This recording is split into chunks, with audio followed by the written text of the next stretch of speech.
When I reached the age of 65, I organized a celebration for my family. Yet nobody showed up. On that very day, my daughter-in-law shared pictures of everyone enjoying a cruise. I simply smiled. When they returned, I gave her a DNA test that left her visibly shocked. I am truly glad to have you here. Follow my story until the end, and leave a comment with the city you are watching from so I can see how far my tale has traveled. I devoted 3 weeks to preparing for my 65th birthday party. 3 weeks spent selecting the ideal menu, decorating the dining area with fresh blossoms, and calling everyone to make sure they would attend. I even purchased a new dress, navy blue adorned with delicate pearl buttons, the kind Arthur Phillips always said made me appear graceful. The table was arranged for 8 guests. Place cards handwritten in my neatest script. Arthur Phillips. Little Timmy, who had just turned 7. Sweet Emily, who is 5. My sister Sarah, her husband Robert, and naturally myself at the head of the table where I could watch everyone's expressions as we celebrated together. By 6:30, not a single person had arrived. I checked my phone multiple times, hoping maybe I had mistaken the time, but it was clearly marked in my calendar. Birthday dinner at 6 p.m. I had sent reminders to everyone only 2 days earlier. At 7 o'clock, I tried calling Arthur Phillips directly, but reached voicemail. Then I dialed Victoria's phone with the same result. Sarah did not answer either, which was unusual since she always picks up on the second ring. I stood alone in my dining room staring at the untouched dishes. The candles I had lit an hour before had now melted down into short stubs. The roast was cooling in the oven, and the chocolate cake I had spent the entire morning preparing stood untouched and flawless on the kitchen counter. Perhaps they were stuck in traffic, or maybe something urgent had come up unexpectedly. These things happen, I reassured myself, though my chest tightened and my hands trembled uncontrollably. By 8 o'clock, it was clear they were not arriving. I sank heavily onto my chair, gazing at the empty seats surrounding me. This was more than just a delay. It felt like something completely different. The silence in my home was not soothing, but hollow, as if the house itself was holding its breath.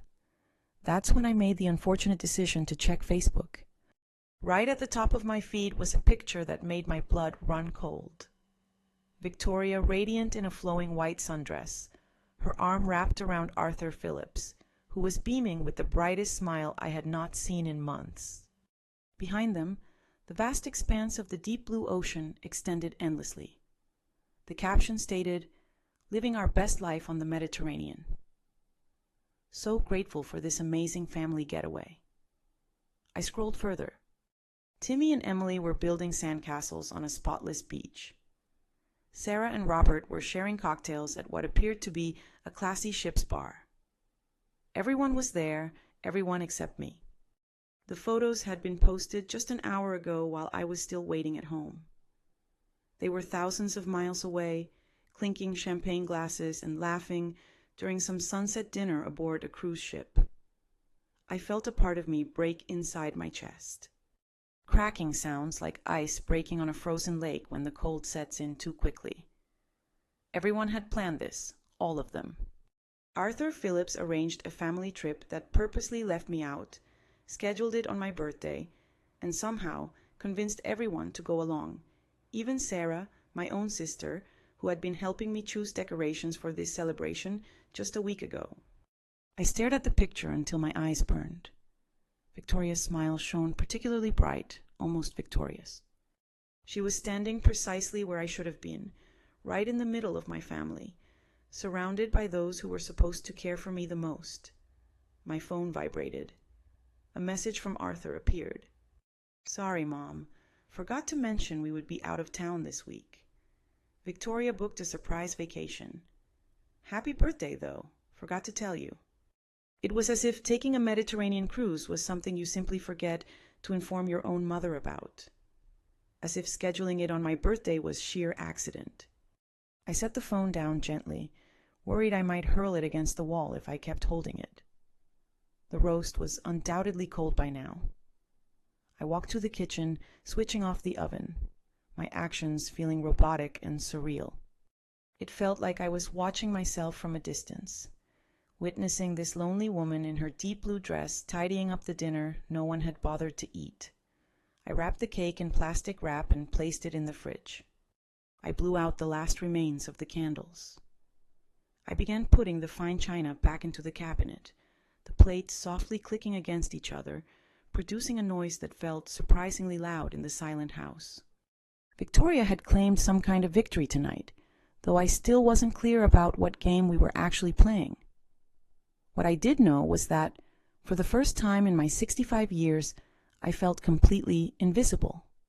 Not merely ignored or forgotten, but as if I had been wiped out of existence. When I switched off the dining room lights, my reflection caught my eye in the darkened window. I appeared somehow smaller, diminished. The woman staring back at me had spent countless years as the family peacemaker, the one who smoothed over quarrels and remembered every birthday and anniversary, always putting her family first.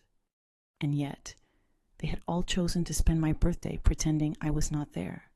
As I climbed the stairs to my bedroom, each step felt heavier than the previous one.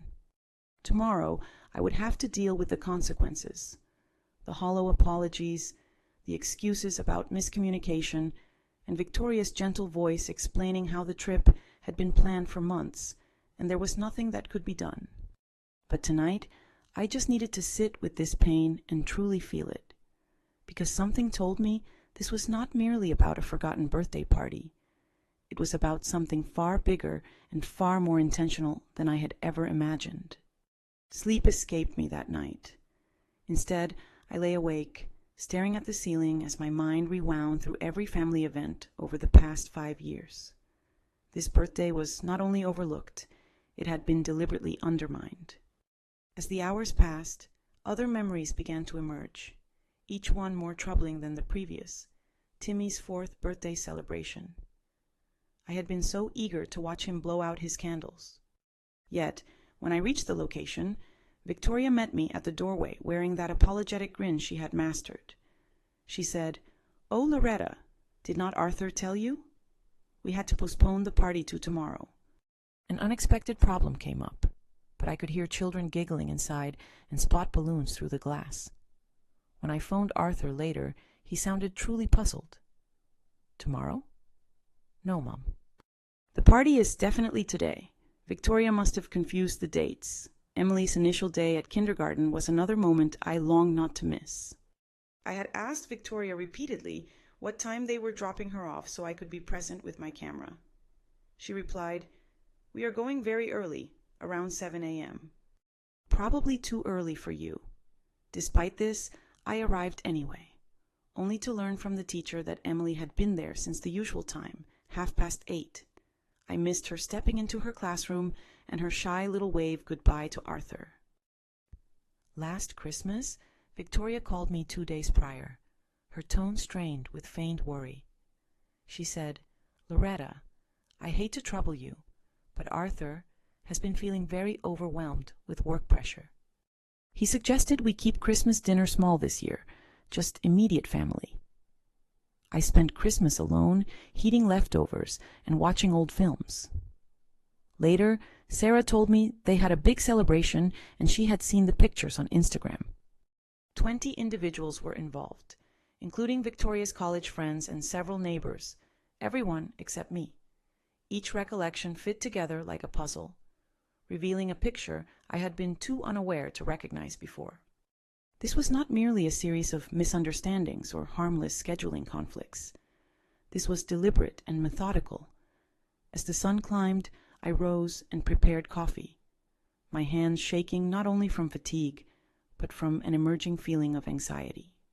I grabbed my phone and began scrolling carefully through Victoria's social media posts from the last year, scrutinizing them as if seeing for the first time. There she was attending Timmy's school play, occupying a seat in the front row beside Arthur. I had asked about that play specifically, and she told me it had been canceled because of a flu outbreak.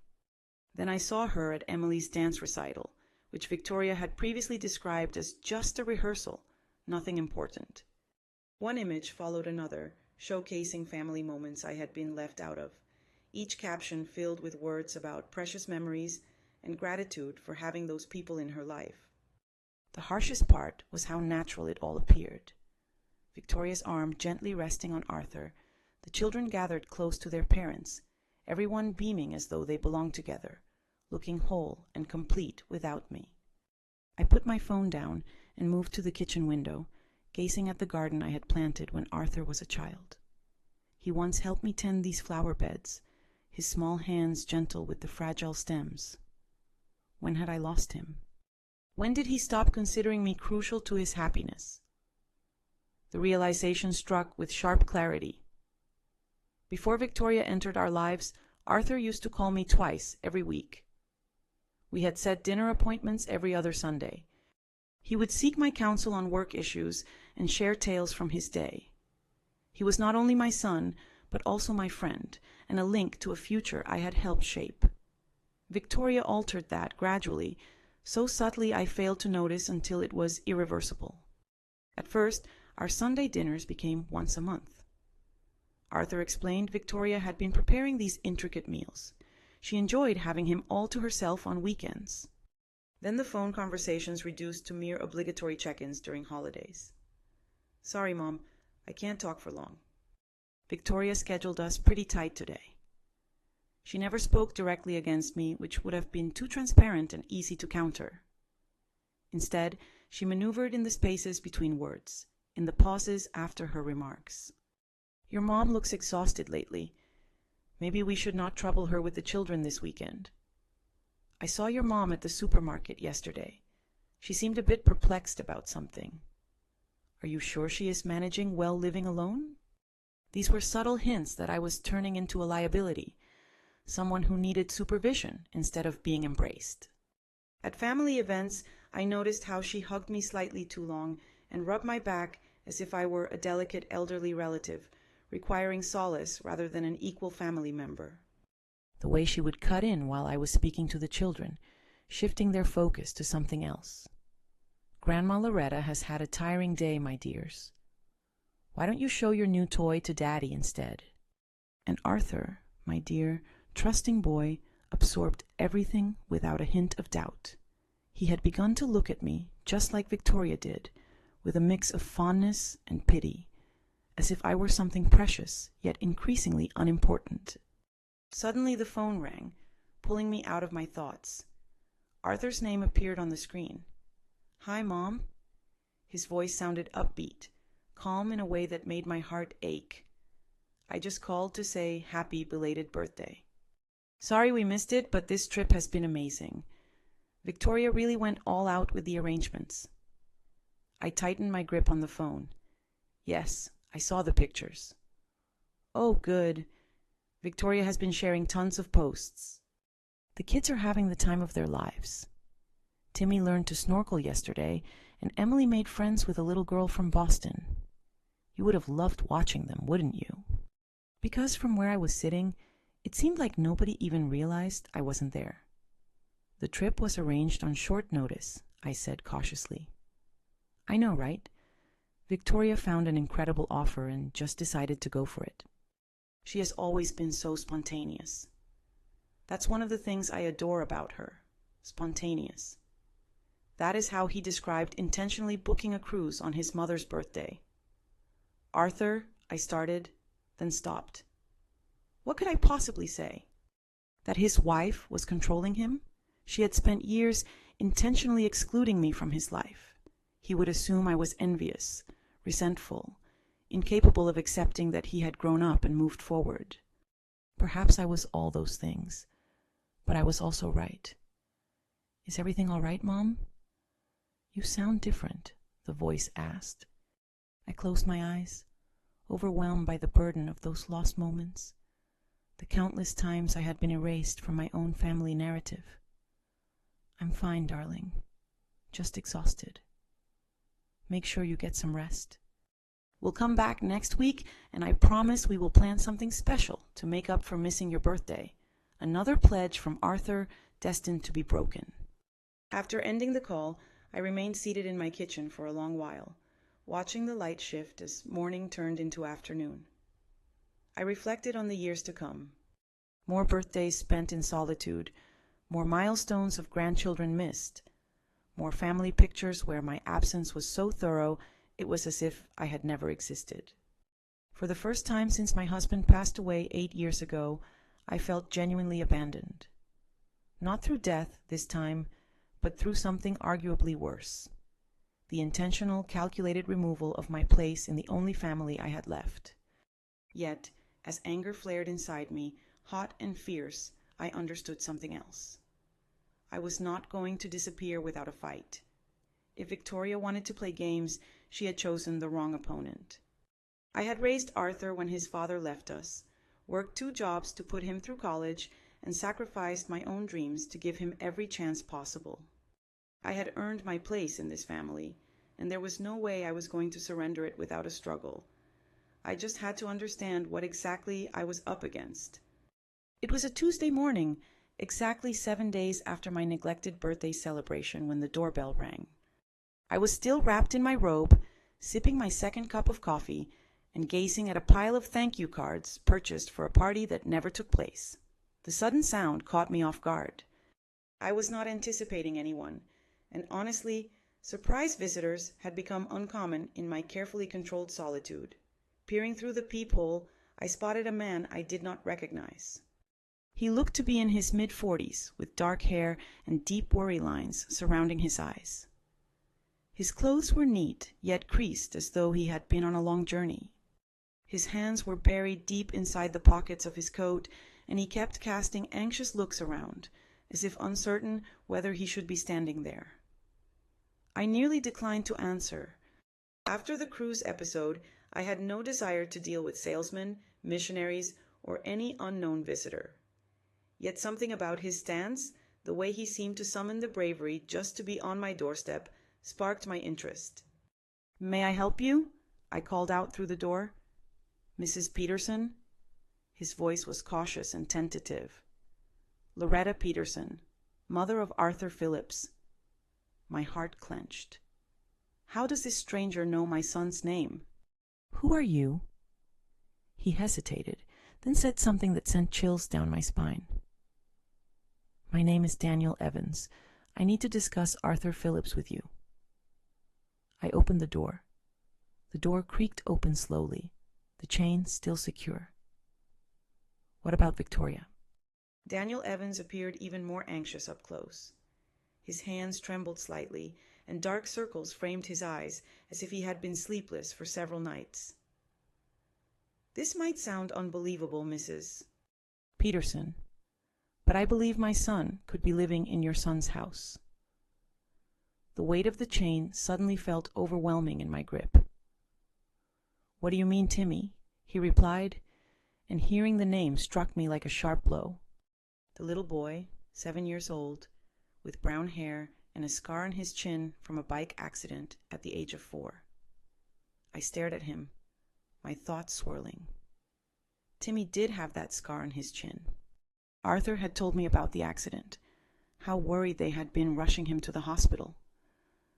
"But how could this stranger know that?" I asked. "I think you should come inside," I whispered. Daniel Evans settled on the couch, looking like he might run away any moment. I offered coffee, but he declined. His hands clenched so tightly in his lap, his knuckles turned pale. "I don't even know where to begin," he said. "This will sound crazy. Try me. I've had a very bizarre week." He took a shaky breath. "Victoria and I were together for 2 years, before she met your son, before they got married. We lived together, talked about marriage, everything. Then she became pregnant." My coffee cup suddenly felt too heavy. I set it down carefully, fearing it might slip from my hands. I had been so happy. Daniel spoke on, his voice heavy with lingering sorrow. "I wanted to marry her right away and begin building our future together. But Victoria kept delaying me, always saying she needed time to consider things and was not prepared for such a commitment. Then one afternoon, I came back from work and she had disappeared. Completely vanished. All her belongings gone, as if she had never lived there at all. Did you try to find her? Certainly I did. For months I searched, filed a missing person report, hired a private detective, and posted on every social media site imaginable. No trace. It was as if she had simply evaporated. He pressed his hands against his face. The investigator eventually told me to stop looking, claiming, "Some people just do not want to be found." I was beginning to feel unwell. What does this have to do with Timmy? About 3 months ago, I was at a conference in Sacramento wandering downtown during lunch, and I saw them. Victoria with a little boy who resembled me when I was that age. Same eyes, same chin, even the way he tilted his head while focusing. I followed them for 3 blocks. Mrs. Peterson, I observed that little boy, and I realized he was mine. The room seemed to spin. Are you saying Timmy is your son? I am saying that I believe he is. Victoria was about 2 months pregnant when she left me. If she carried the child to full term, he would be precisely Timmy's age now. Daniel pulled his phone from his jacket and showed me a picture of himself as a child, around 6 or 7 years old. The likeness to Timmy was impossible to ignore. The same deep eyes, the identical stubborn set of the jaw, even that tiny space between his front teeth. Timmy always tried to conceal when he smiled. My hands were trembling now. Could it just be a coincidence? Many children share similar features. At first, that's what I told myself, yet soon I began investigating further. Daniel's tone grew firmer, more resolute. I brought in another investigator, one with greater skill this time. Victoria. By the way, that is not her real name. Her actual identity is Margaret Hayes, and she has experience with this kind of case. Experience with what exactly? Vanishing, disappearing when situations became difficult, abandoning men when they pushed too hard for answers. The investigator uncovered 2 other men, Mrs. Peterson, 2 more who had relationships with her that ended abruptly as if she had never been part of their lives. Daniel leaned closer, eyes sharp. One of the men suspects she was pregnant when she left him as well. I felt overwhelmed and suffocated. Why are you sharing this with me? Why right now? Because I have been observing from afar for 3 months, struggling with what to do, debating whether I had the right to disturb a child's world based only on hunches and similarities. His voice faltered. Then I saw the pictures from your cruise, the joyful family trip, everyone smiling and laughing, and suddenly it hit me with a wave of sickness. What was it? You were nowhere to be seen in any of those photos. I scrolled through all of Victoria's social media profiles, Mrs. Peterson, hundreds of photographs capturing family gatherings, birthday celebrations, and vacations. Timmy and Emily appear in every single one. Your son Arthur shows up in most of them. But you are hardly present, as if you are being erased from your own family's history. The reality of this struck me like a sharp blow.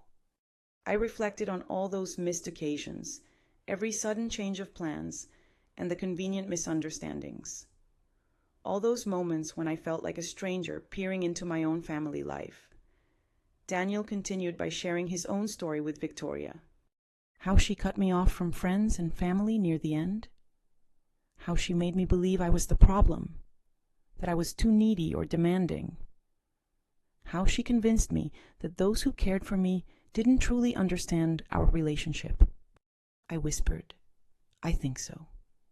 And I believe she is doing the same to Arthur and you as well. That means if Timmy really is my son, he is not the only one hurt by this. You are suffering too. Daniel then reached inside his coat and brought out a manila envelope. This is the reason I am here, Mrs. Peterson. Why? I finally found the courage to come to your door. What is it? The results of the DNA test. I was able to get a strand of Timmy's hair from the barber shop where Victoria takes him and compared it to my own DNA. His hands trembled as he gave me the envelope.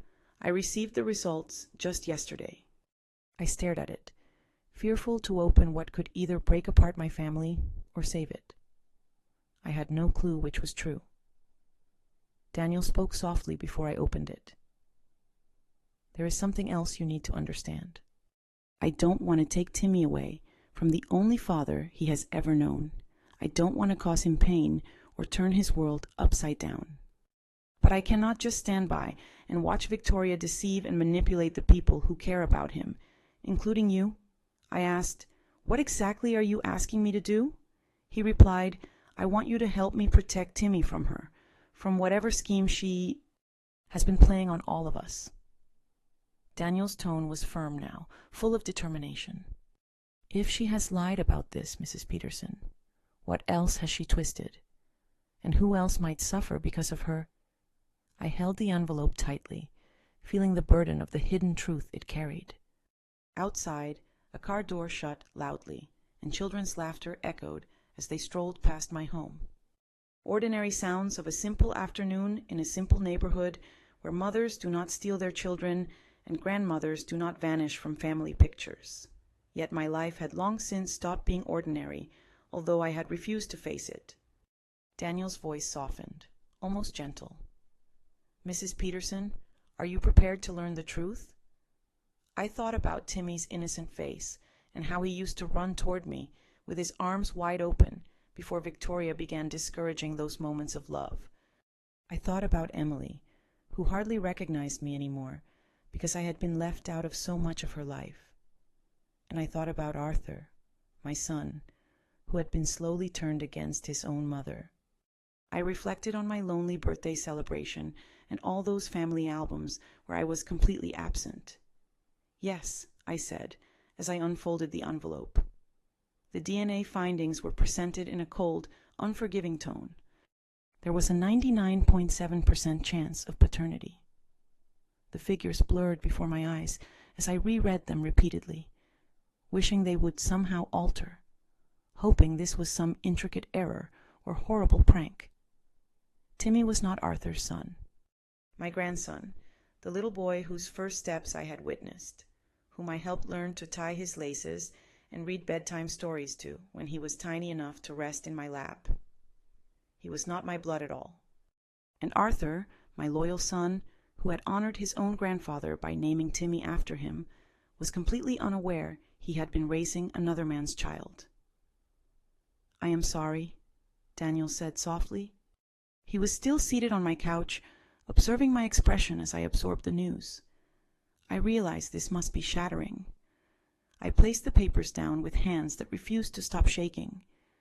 "How long have you known for sure?"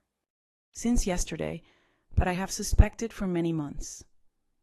Then he pulled out his phone again and showed me additional photos. Surveillance images obviously taken from afar. Timmy playing in a playground. Timmy entering a school building. Timmy cycling along a street that resembled my neighborhood. I have been following them occasionally. I understand how it sounds, but I needed to be certain. "You have been spying on my family." "I have been watching my son," Daniel corrected, his tone steady but not aggressive. Trying to comprehend what kind of woman could kidnap a child and create an entire existence based on that falsehood brought an intense wave of anger. It was not directed at Daniel. He was as much a casualty as anyone else.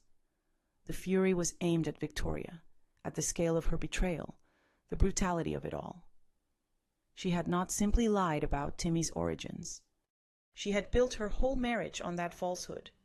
She used an innocent child as the cornerstone for a life she had no right to claim. I said with a biting tone, "She trapped Arthur. She became pregnant with another man's child and took advantage of it to secure a marriage to my son."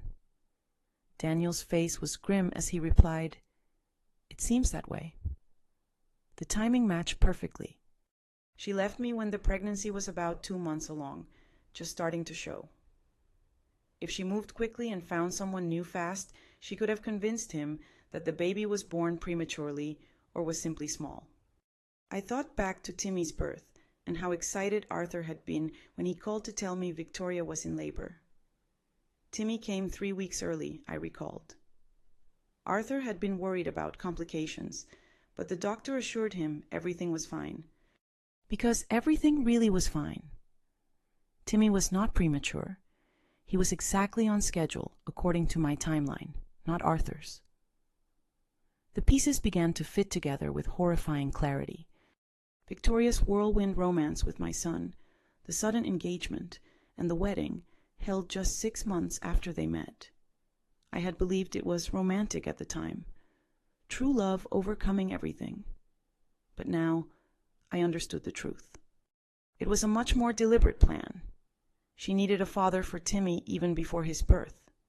I mentioned someone steady, someone who would not scrutinize the timing too much, someone trusting, Daniel added. Someone who would never ask for a paternity examination because the idea would never cross his mind. That was Arthur. Exactly.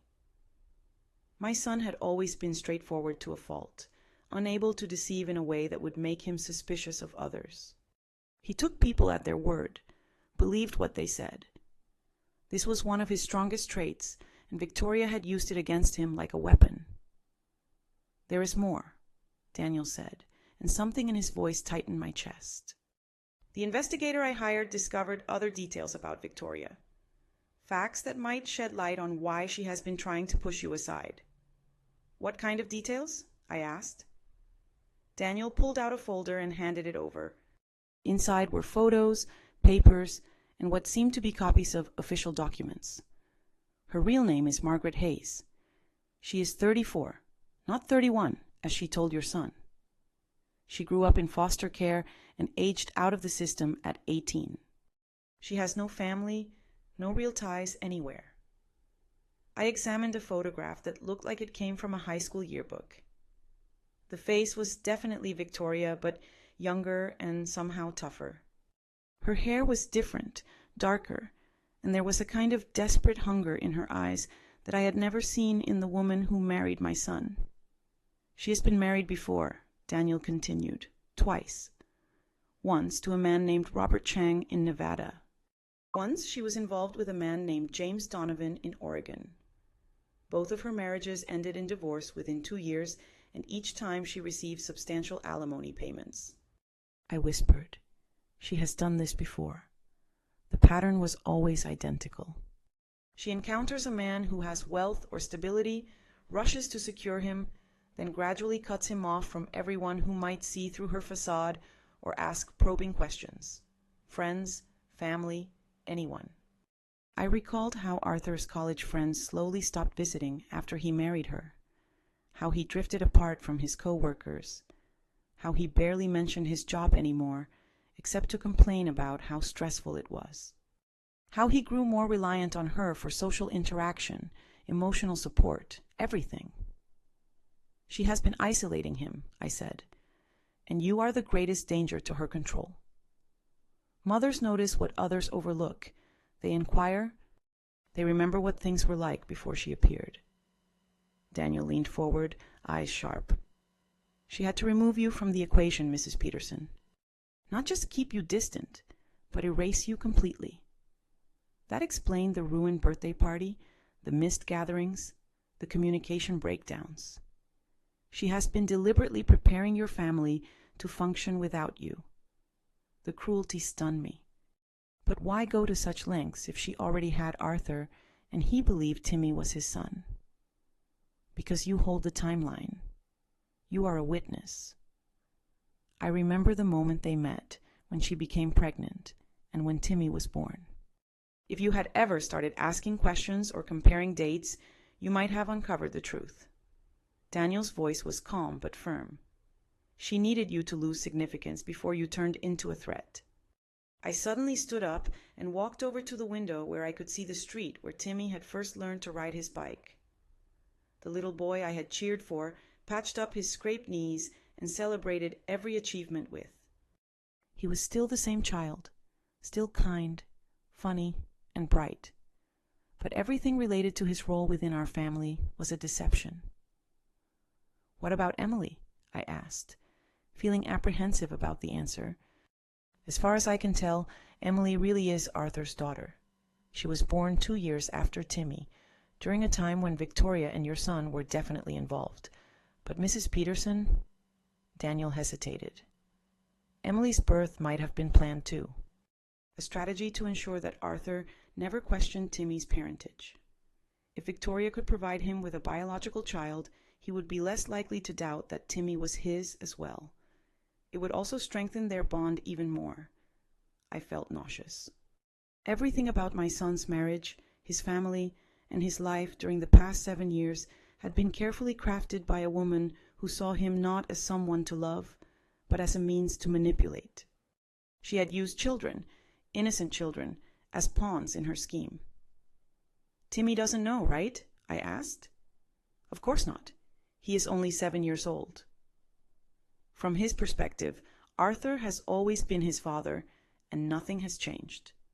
And Emily, she remains unaware as well. She simply believes she has an older brother who just looks different from her. Children seldom question such things, but adults have either asked or certainly should have. Gradually, I began to grasp why Victoria was so determined to make me insignificant in their lives. A grandmother who genuinely spends time with her grandchildren and is truly involved might eventually notice that Timmy bears no resemblance to his alleged father and start raising questions about family traits that do not fit.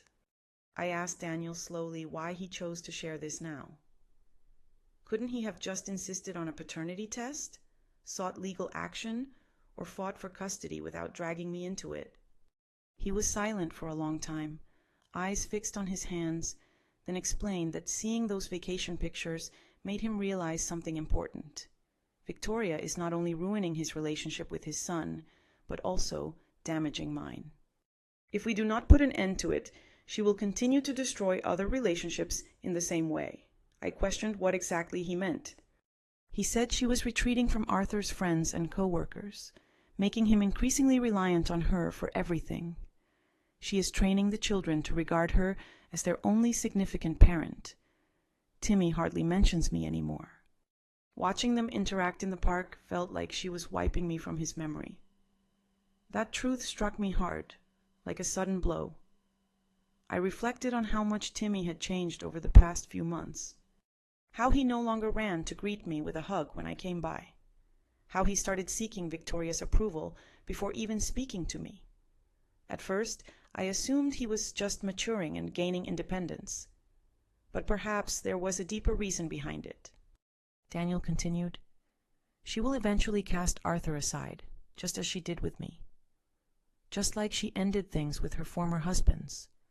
But before that, she intends to ensure he is left with nothing but her and the children. No friends, no family, no one to support him. When the time comes for her to move on, he'll be completely alone."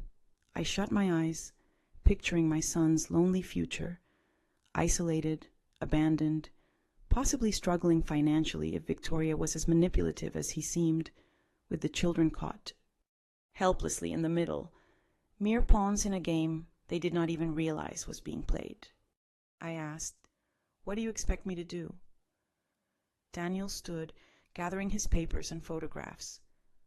"I want you to help me save our family, both of us. Because that is what we are, Mrs. Peterson. Family. You are Timmy's grandmother in every important way, even if we do not share blood. And I refuse to let Victoria destroy that just because she is scared of the truth." He handed me a business card with his contact details. He added, "Think about it, but do not take too long. They will return from their cruise in a few days, and once they do, Victoria will be watching closely for any sign that you are becoming a problem again. If we are going to take action, it must happen soon." After Daniel left, I sat alone in my living room, clutching the DNA results and staring at that business card. Outside, the afternoon was melting into evening, and the house felt quieter than it had in a long time. Yet for the first time in months, the silence did not feel hollow. It felt like the calm just before a storm. Because Victoria, or Margaret Hayes, or whatever her true identity was, had made a serious error. She believed she could erase me entirely, remove me from my own family's narrative. But I was not gone yet. And now that I understood what she really was, I had no intention of disappearing. I called Arthur 3 days after the family had returned from their cruise. My voice was steady and practiced. I had rehearsed this conversation more times than I could count. "Hi, sweetheart. I was thinking maybe we could all meet up for dinner this weekend. There's something important I want to talk about with you and Victoria." There was a pause on the other end. "Is everything okay, Mom? You sound serious." "Everything is fine." I just believe it is time for a genuine family conversation about us and our future. I have been reflecting while you were away. Another pause, this one lasting longer. I heard Victoria's voice faintly in the background, though the words were unclear. When Arthur returned to the line, his tone was more careful. "Victoria wants to know what kind of conversation this is. She is worried you might be upset about the timing with the cruise." Naturally, she was concerned. Victoria had a keen intuition. He probably sensed something had changed even through the phone. "Tell Victoria I am not upset about anything." I just believe that open communication is essential for families, don't you agree? Saturday evening would be ideal. I will cook. Let me check with Victoria and get back to you. The fact that my son, who was 38 years old, needed to consult his wife about having dinner with his mother would have seemed ridiculous if it were not so heart-wrenching, but I kept my tone gentle. "Of course, I will let you know." He returned the call 2 hours later. "Saturday works at 6 o'clock? Perfect. I look forward to seeing everyone." That was on Thursday. I spent Friday preparing for what I understood would be the most crucial conversation of my life. Daniel and I had met twice more since his first visit, planning carefully how to reveal the truth in a way that would safeguard Timmy while uncovering Arthur's deceit.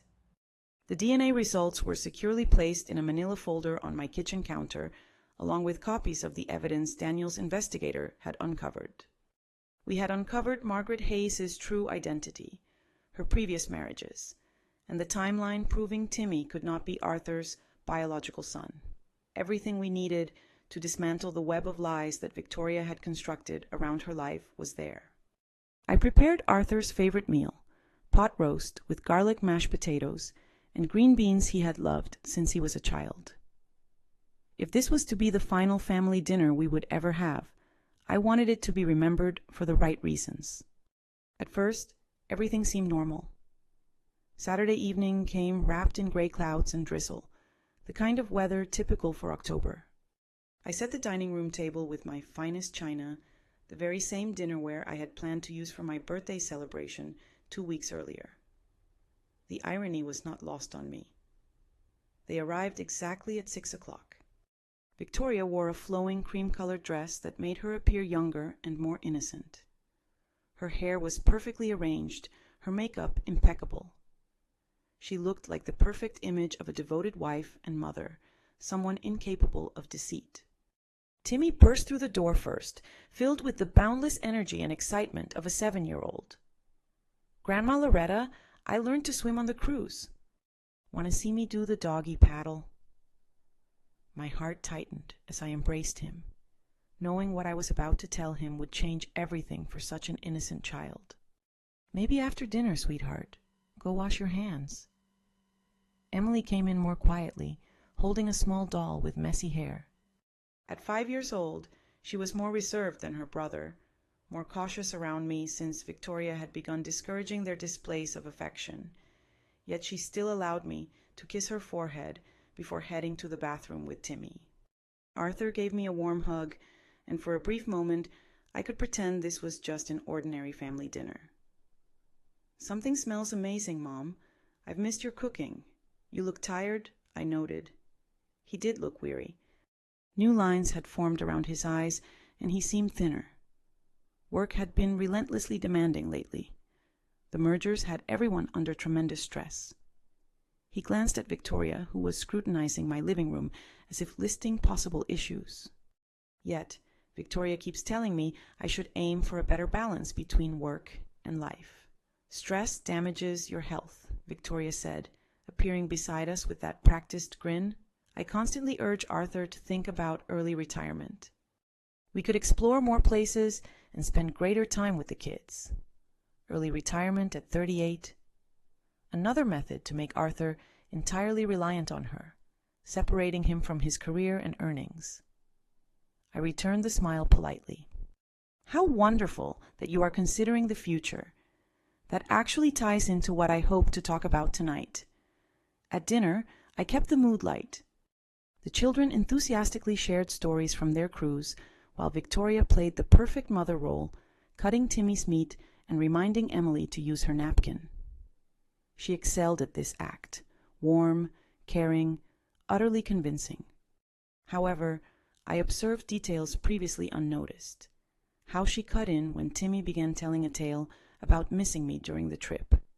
How she swiftly shifted Emily's focus when she inquired why I had not joined them, and how she gently steered every exchange, managing the flow of conversation and affection.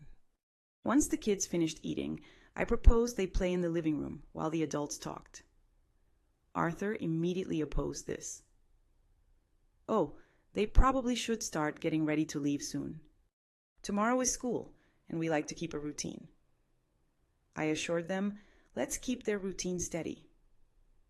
This will not take much time, speaking with resolve. Also, I believe what I have to reveal could significantly change their daily lives. A brief flicker crossed Victoria's expression, barely noticeable but unmistakable. A hint of fear. Once the children were comfortably occupied with their toys in the adjacent room, I moved back into the dining area, where Arthur and Victoria awaited. The manila folder rested beside my coffee cup, appearing as daunting as a loaded weapon.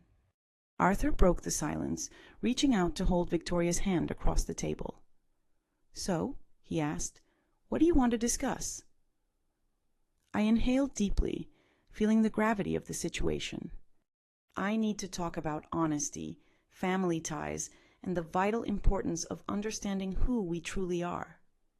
Victoria's smile tightened just slightly, almost unnoticed. That sounds a bit too deep for a dinner talk. Is it really? I did not think so. I picked up the folder, sensing their growing tension. You see, I explained, I have uncovered some eye-opening information lately about our family history, genetics, and the crucial role of accurate medical records. Mom, Arthur said cautiously, what is inside that folder? I answered simply, the truth. Carefully, I opened it and laid out the DNA test results on the table before them. These are Timmy's paternity test outcomes. The silence that followed was overwhelmingly heavy. Arthur gazed at the documents as if they were about to ignite, while Victoria remained perfectly still, her face composed and unreadable. A paternity test? Arthur's voice barely broke the quiet. Why would you? How did you find this out? The test results revealed that you are not Timmy's biological father, I said softly. There is a 99.7% chance that another man is his father, a man named Daniel Evans. Victoria suddenly rose, his chair scraping the floor in the process. This is unbelievable, Loretta. I have no idea what kind of twisted joke you're pulling, but sit down, Margaret. Hearing her real name hit like a blunt force. She actually staggered back, her complexion draining. Arthur looked from one of us to the other, confusion and mounting dread in his eyes. Margaret, Mom, what is happening? I pulled out the investigator's report, marriage certificates, and timeline documents. Victoria's actual identity is Margaret Hayes. She has been married twice before and has a habit of fabricating stories about her background and identity. She was involved with Daniel Evans prior to meeting you, Arthur. She left him while pregnant with his child and came looking for a new father. That is not true, Margaret insisted, though her voice trembled. Arthur, do not believe this. Your mother must be having some sort of mental breakdown. Timmy was born 7 months after you two got together, I pressed on. You assumed he was premature, but he was actually born exactly in line with the timeline of Margaret's relationship with Daniel. Arthur picked up the DNA report with shaking hands. I observed his face as he digested the information, the color draining from his skin as the truth settled. This cannot be correct," he murmured. "Daniel Evans has been searching for his son for 7 years," I explained. "He discovered you 3 months ago and has been observing from afar, unsure of what steps to take next. He approached me because he saw the same isolating behaviors Victoria was inflicting on our family, just like what she did to him." Victoria was retreating toward the doorway now, her flawless facade completely broken. "Arthur, please do not allow her to turn you against me. Remember the life we shared, our family." Arthur's voice trembled, full of pain. "Our family is founded on deception. Our child is not truly ours. Yet he is your son in every meaningful sense. You raised him. You love him, even if it is all based on a falsehood." Arthur slammed his fist on the table, making the plates rattle. "Everything, Victoria. All of it has been a fabrication." From the living room came the sound of children giggling, pure and joyful. Timmy and Emily were lost in their games, oblivious that their world was collapsing just beyond the doorway. "There is more," I said quietly, pulling out documents about Victoria's former marriages. "She has repeated this pattern before. Finding men, marrying them quickly, cutting them off from their relatives, and then leaving when it suited her. You are not her first target, Arthur. You are just the one who lasted the longest." Arthur stared at the papers, his breath shallow and quick. "The cruise," he said suddenly. "Your birthday?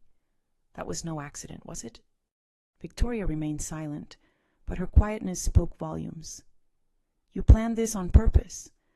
You made sure Mom would be alone on her birthday while we were all gathered together having fun without her. Your intention was to cause her pain." "I wanted to protect our family," Victoria began. "From what?" "From my mother. From the woman who raised me with love and would never harm anyone. From someone who would eventually uncover the truth," I whispered softly. "That is what all of this has been about, Arthur. The missed celebrations, the last-minute alterations, the slow distancing from your friends and family. Victoria needed to isolate you entirely before you started seeking answers she could not provide." Arthur looked up at his wife. His wife, who was not the person she pretended to be, whose whole existence with him was built on lies. "Is any of this genuine? Do you have any love for me, or was I merely useful?" For the first time since I met her, Victoria had no response. No clever avoidance, no deceit, no rehearsed explanation. She simply stood there, vulnerable and quiet. That silence revealed everything we needed to understand. From the living room, Timmy shouted, "Daddy, can we have ice cream?" Arthur shut his eyes, and I noticed a tear roll down his face. "What do I say to them?" he murmured. "How do I explain this to the children?" "We will find a way," I assured him, reaching across the table to hold his hand. "Together, as a family. But Timmy remains your son in every meaningful way. That will never change. However, he also has a biological father who loves him deeply and wishes to be part of his life. And perhaps, if we handle this situation carefully, it could turn out to be something positive." Victoria glanced toward the door, but I called after her. "Margaret." She paused but did not look back. "Daniel will not vanish this time. Neither will I. If you attempt to flee with the children, we will locate you. If you try to manipulate the circumstances or harm these kids to protect yourself, we will intervene. Your era of controlling this family is finished." She left without another word, leaving only the echoes of children playing and the ruins of 7 years filled with deceit. But for the first time in many months, I did not feel like I was losing my family. Instead, I felt as if I was finally reclaiming it. Half a year later, I stood in my kitchen preparing Sunday dinner when I heard the front door open and Timmy's voice call out, "Grandma, we brought dessert in here, sweetheart." I replied happily, smiling as the sound of small feet rushed toward me. Timmy entered the kitchen doorway, his arms holding onto a bakery box nearly too large for him to manage. Behind him came Emily, walking more cautiously, carrying a small bunch of daisies. "These are for you," she said, softly, extending the flowers. "Daddy said yellow is your favorite color." I knelt down to take the bouquet and pulled her close in an embrace she no longer resisted. "They are perfect, sweetheart. Thank you." Arthur stood in the doorway, looking healthier than I had seen in many years. The weight he had lost during those last few months with Victoria had come back, and the stress lines around his eyes had eased. Behind him stood Daniel, still somewhat cautious in family gatherings, but slowly finding his role in our complex new situation. "Something smells amazing," Arthur said, pressing a kiss to my cheek. "Is that your well-known apple pie?" "Timmy specifically asked for it," I replied, tousling the young boy's hair. "Along with mashed potatoes and that chicken recipe you loved, the one with all the herbs." Timmy's face lit up. "Yes, that is my favorite too, just like Daddy's." The ease with which he called both Arthur and Daniel Daddy still required adjustment, but the children embraced their expanded family with the natural strength only kids have. Timmy called Arthur Daddy and Daniel Daddy Dan, while Emily had simply accepted that Timmy had two fathers, just like some of her friends had two homes. Daniel carefully placed a bottle of wine on the counter, still tentative in what had been Victoria's territory. "What do you need me to do?" "You can set the table," I said. The fine china is in the dining room cabinet. It had taken months to get here. Months of family therapy, honest talks with the children, and legal battles that finally concluded with Victoria willingly giving up custody to avoid charges of fraud. She had vanished again, just as she did from Daniel's life 7 years ago. But this time she had left the children behind. The adjustment had been far from simple. Timmy felt confused and deeply hurt by his mother's sudden departure. Despite all her controlling behavior, Emily had become clingy and filled with worry, terrified that more loved ones might vanish from her life. There were tears, outbursts, and many restless nights for all of us. Yet there was also healing taking place. Arthur had returned to the home he once shared with Victoria. Still, everything now felt altered. The heavy atmosphere filled with secrets and constant caution had lifted. Daniel had found a place to live just 10 minutes away. Close enough to stay involved in daily routines, yet distant enough to allow everyone the space necessary to find their footing. "Grandma," Timmy said, tugging on my apron, "can I share a secret with you?" I bent down to meet his gaze. "Of course you can." He cupped his hands near his mouth and whispered, "I'm happy you found Daddy Dan. Now I have more daddies than anyone else in my class." My heart tightened with affection for this strong little boy who transformed a tough situation into one of pride. "I'm happy too, sweetheart." Then he added softly, "And I'm glad Mommy Victoria left. She was always upset about something." It shattered me that a 7-year-old was so aware of the tension at home. Yet it also reassured me that our decisions were right. Kids understand more than adults often believe, and Timmy had sensed his mother's manipulation, even without fully recognizing it. During dinner, the adults spoke effortlessly, while the children excitedly discussed school and their friends. Daniel recounted Timmy's most recent soccer match where he had scored his very first goal. Arthur shared Emily's enthusiasm about beginning her dance lessons. We interacted like the family we had become. Perhaps unconventional, but genuine in a way that Victoria's carefully controlled version never had been. "My lawyer called me yesterday," Arthur mentioned as we cleared the dinner dishes. "The divorce has finally been finalized." "How does that make you feel?" I inquired. He was silent for a few seconds, watching Timmy assist Daniel with loading the dishwasher, mostly relieved and thankful that it ended without further harm to the children. Any regrets about ending the marriage? None. About not seeing the truth earlier? He shrugged. "I suppose I will always regret that. How much time was wasted.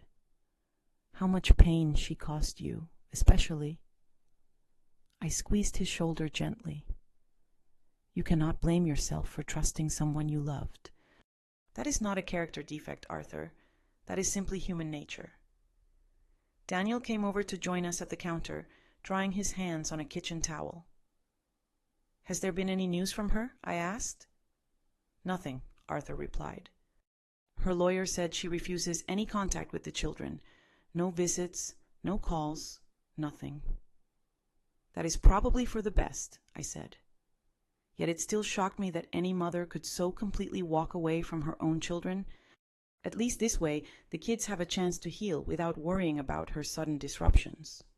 Later on, after the children had fallen asleep while watching a movie in the living room, the 3 adults gathered around my kitchen table with coffee and leftover pie.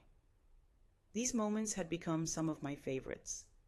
We shared quiet conversations in the soft evening light, discussing plans for the future and working through the challenges of co-parenting in such an uncommon situation. I've been thinking about something, Daniel said, as he stirred sugar into his coffee. About Timmy's last name. Arthur looked up sharply. What about it? He has been Peterson his entire life. That's part of who he is. His identity, his school records, all of it. I do not want to change that, but I was wondering... Daniel hesitated before going on. Would it be all right if I took your last name officially as well? Like Daniel Peterson Chen, so Timmy and I share a part of a name, but he still stays connected to you and your family history. The gesture felt so meaningful and carefully thought out to respect everyone's role in Timmy's life that I felt tears prick my eyes. Arthur appeared stunned. You would do that? I want Timmy to see that families can be complicated without being broken, Daniel explained.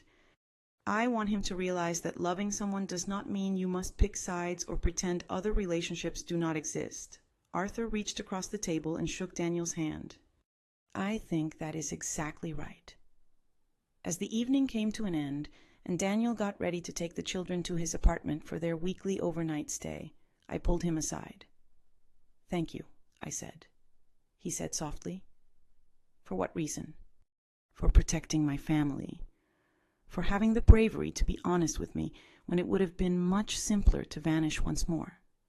Daniel remained silent for a bit, watching Timmy pack his backpack along with his favorite stuffed toy. You know what came to me on the day I showed up at your doorstep? It wasn't merely about losing my son. You were losing your entire family, too.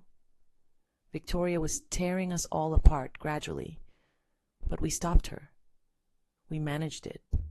He grinned, and for the very first time since I knew him, his smile truly reached his eyes. Then he added, Take a look at what we created in its place. I glanced around my home, at the children's drawings stuck to the refrigerator, at Emily's left-behind sweater hanging on a chair, at the family photo collection that now included Daniel and genuinely portrayed our life. It was not the family I had pictured when Arthur first got married. Still, it was infinitely more real and meaningful than the empty show Victoria had planned. After everyone departed, I settled in my living room holding a cup of tea, thinking over how drastically my existence had shifted since that heartbreaking birthday 6 months ago. The vacant house that once felt lifeless now buzzed with the sounds of family moments. Children's giggles, Daniel's thoughtful inquiries about family customs, Arthur's relieved talks about future goals. My phone chimed with a message from Arthur. Thanks for dinner, Mom. The children are wondering if this can become our Sunday tradition. I told them that decision is up to Grandma. I replied, every Sunday sounds just right. This is what families do. His answer came quickly. Yes, this is what true families do. I put the phone down and gazed at the framed picture on my side table. A photo from last month's visit to the zoo. All 5 of us squeezed together in front of the elephant area.